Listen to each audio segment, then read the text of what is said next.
قرآن چیزیں کیوں بتاتا ہے؟ اس کا حاصل یہ ہوتا ہے کہ تقویٰ، انسان تقویٰ اختیار کرے۔ تقویٰ کس کو؟ یا ایھا الناس اتقوا ربکم، جگہ جگہ قرآن میں جو ہے فرمایا اے لوگو اللہ سے ڈرو، اے لوگو، اے ایمان والو اللہ سے ڈرو۔ آخر تقویٰ ہے کیا چیز؟ ڈرنا کس کو کہتے ہیں؟ دیکھیے ڈرنا تین طریقے سے ہوتا ہے۔ ایک ہے کہ سامنے والے کے ظلم سے بچنے کے لیے انسان ڈرتا ہے۔ سانپ ہے کاٹ لے گا، بچو، اس کے قریب نہ جاؤ۔ بچھو ہے کاٹ لے گا، اس کے قریب نہ جاؤ۔ کتا ہے کاٹ لے گا۔ سامنے والا اتنا ظالم آدمی ہے کہ اگر کچھ کہہ دو تو وہ مار دے گا، اس سے تکلیف پہنچنے کا خطرہ ہے۔ تو سامنے والے سے تکلیف پہنچنے کا خطرہ، اس وجہ سے ہم اس سے ڈرتے ہیں۔ اور ایک ڈرنا ہے کہ سزا کے خوف سے۔ بادشاہ ہے، حکمراں ہے، وہ بہت مضبوط اور طاقتور ہے، اگر اس کے قانون کی خلاف ورزی کی جائے، قانون کے خلاف چلا جائے تو پھر اپنے اعتبار سے وہ سزا بھی اتنی اونچی مقرر کر دے گا۔ اور تیسری چیز ڈرنا ہوتا ہے کہ محبوب کی ناراضگی سے بچنے کے لیے، ہم کو جس سے محبت ہے، مجھ سے کوئی ایسی چیز نہ ہو جائے جو ان کے ناراضگی کا سبب بن جائے، کوئی ایسی چیز نہ ہو جائے جس کی وجہ سے وہ ناراض ہو جائے۔ یہ تین چیزیں ہیں ڈرنا۔ اس پر میں آپ کو ایک واقعہ سناتا ہوں۔ حضرت مفتی تقی صاحب دامت برکاتہم العالیہ یہ فرماتے ہیں کہ مجھے اپنے والد صاحب سے اتنی زیادہ محبت تھی، اتنی زیادہ محبت تھی کہ میں والد صاحب کے کمرے کے سامنے سے ڈر سے نہیں گزرتا تھا، ڈر سے نہیں گزرتا تھا۔ کیوں؟ ہو سکتا ہے کہ آپ آرام فرما رہے ہوں، ہمارے آنے جانے کی وجہ سے نیند میں خلل پڑے گا۔ ہو سکتا ہے کہ آپ کتابیں پڑھ رہے ہوں، کتابیں لکھ رہے ہوں، ہمارے آنے جانے کی وجہ سے کہیں آپ کے کام میں نہ خلل پڑے۔ تو ہمت نہیں پڑتی تھی کہ ہم کمرے کے سامنے سے گزریں۔ تو کیا یہ ظلم کی وجہ سے ڈرنا ہے؟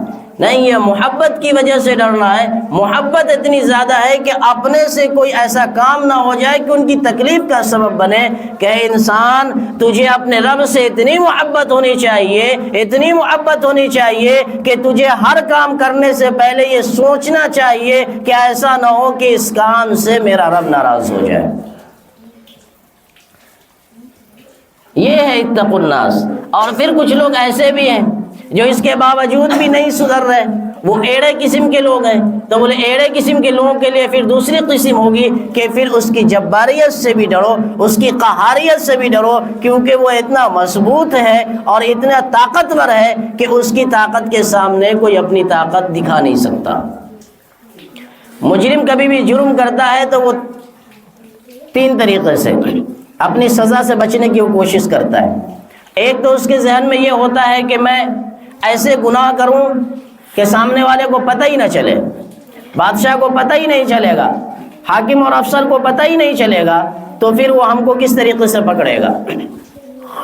ایک چیز تو یہ۔ دوسرا یہ ہے کہ حاکم افسر کو پتہ ہے کہ اس نے کیا گناہ کیا ہے، لیکن مجرم اتنا طاقتور ہے کہ حاکم کے اندر اتنی طاقت نہیں کہ اس کو سزا دے سکے۔ تیسرا یہ ہے کہ مجرم جرم کر کے بھاگ جائے، وہ اس کی گرفت سے ہی بھاگ جائے۔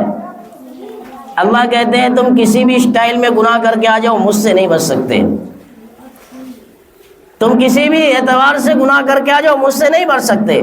اگر تم یہ چاہتے ہو کہ ہم گناہ کر لیں اور اس کے بعد پھر اللہ کی گرفت سے باہر چلے جائیں، تو پھر اللہ نے فرما دیا وَهُوَ عَلَى كُلِّ شَيْءٍ قَدِيرٌ، تم کہیں بھی چلے جاؤ، میری طاقت ہر جگہ پر ہے۔ تم اتنے طاقتور نہیں ہو کہ ہماری طاقت سے زیادہ تمہاری طاقت ہے۔ وَهُوَ عَلَى كُلِّ شَيْءٍ قَدِيرٌ، ہر چیز پر اللہ کی قدرت ہے۔ اور اگر تمہیں ایسا لگتا ہے کہ تم کہیں دوسری جگہ چلے جاؤ گے اور بھاگ جاؤ گے اور اللہ کی طاقت سے گرفت سے پکڑ جاؤ گے، اللہ نے فرمایا إِلَى اللَّهِ مَرْجِعُكُمْ، دنیا کے کسی کونے میں چلے جاؤ، کسی علاقے میں چلے جاؤ، کسی بھی ملک میں چلے جاؤ، تم سب کو ایک ایک کر کے ایک نہ ایک دن میرے ہی پاس واپس آ کر کے لوٹنا ہے۔ تم بھاگ کر کے بھی نہیں بچ سکتے، سکتے، تمہارے پاس اتنی طاقت بھی نہیں کہ تم یہ کر سکتے۔ اب تم یہ سوچو کہ ہم تیسرا آپشن کر لیں کہ ایسا گناہ کریں اور اس اسٹائل میں کریں کہ پتہ ہی نہ چلے۔ اللہ نے کہہ دیا یعلم ما یسرون وما یعلنون انہ علیم بذات الصدور، وہ تو دلوں کے سینوں میں چلنے والی خیالات کو اور دلوں کے میں چلنے والی چیزوں کو بھی وہ جانتا ہے۔ اس ذات سے تم کیسے بچ سکتے ہو؟ تم کسی بھی اسٹائل میں جرم کرو، تمہارے ہر چیز پر اس کی نگاہ ہے، مجرم بچ ہی نہیں سکتا۔